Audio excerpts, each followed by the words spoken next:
मैया हराव बारहुंखाया आजां-गाजां सोनाब सा खनाजों फैदों। बिनि थाखाय जोंना न' बां बायजोबदों। बिनि थाखाय जों थानोबो असान्थि जादों। सौखि सिङाव थाबाबो आगोर मोनाखै, टिबोल सिङाव थाबाबो आगोर मोनाखै। बिनि थाखाय जों दा सारा फैनायखाय जों गोजोनदों। बारहुंखाजों खहा जानाय नखरफोराव इएम प्रकाश बसुमतारिया नायगिदिंहैदों।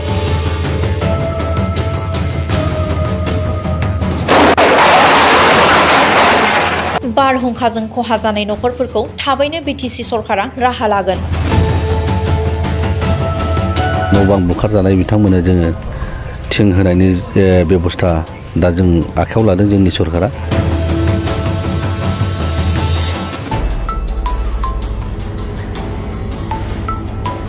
थांनाय 17 अक्ट'नि बेलासि समाव गिलु-बालु बारहुंखा बारनायनि जाउनाव गोबां जायगायावनो न' आरो बिफां-लाइफां खहा जानायखौ नुनो मोन्दों।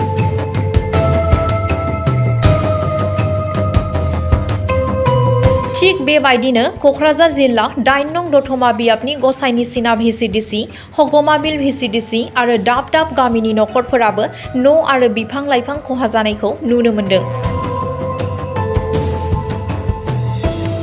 जोंनाथ' न'आ बायजोब्बाय, थानोनो जायगा गैला, उन्दुनो जायगा गैला, गासिबो बायजोब्बाय आरो बिफां लाइफां नस्थ' जाजोब्बाय।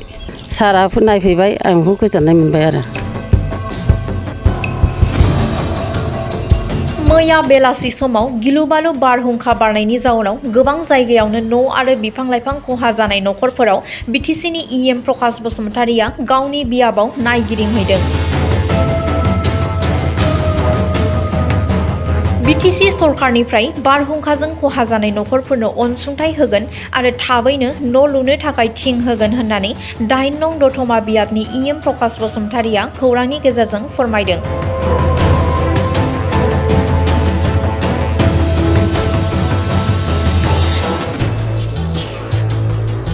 गिबि खुलुमबाय।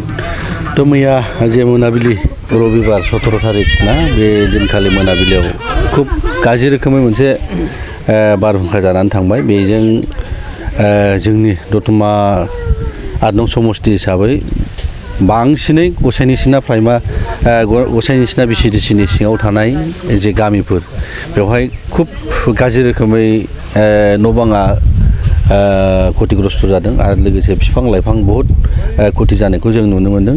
आरो बिनि बादैबो हगमाबिल, दुमब्रुगुरि भिसिडिसियाव बिसेसकै एसे खमबाबो, माने गसाइनिसिनानिफ्राय एसे खम, खिन्थु गसाइनिसिना हिसाबै बहुद क्षय क्षति जानायखौ जों नुनो मोन्दों। दा जोङो सरकारनि तरफनिफ्राय जा हायो बिथांमोन जे खस्थ' मोननाय बा न' बां बुखारजानाय बिथांमोननो जोङो थिं होनायनि बेबस्था दा जों आखायाव लादों जोंनि सरकारा। दा बेनिनो उसिलायै जों न' जाय भुक्तभोगि बिथांमोननि न'आव जों दा गिदिंगासिनो दं। खुब सम्भब दा 12थासोनि गेजेराव जों रिपर्टखौ मोनजोबगोन, सोर सोरनि न'खरा बा सोर सोरनि गामियाव बेसेबां क्षतिग्रस्त जादों। बेनि रिपर्टखौ जोङो मण्डल बिथांमोना जोंनो होगोन। मण्डलखौ जों बुंबाय, सार्कोल अफिसारखौ जों बुंबाय, बिथांमोनाबो सार्भे खालामगासिनो दं। खुब सम्भब जों 12थानि गेजेराव जोङो बिनि हिसाबखौ बा बिनि तथ्यखौ जों होनो हागोन आरो। मैया हराव बारहुंखाया आजां-गाजां सोनाब सा खनाजों फैदों। बिनि थाखाय जोंना न' बां बायजोबदों।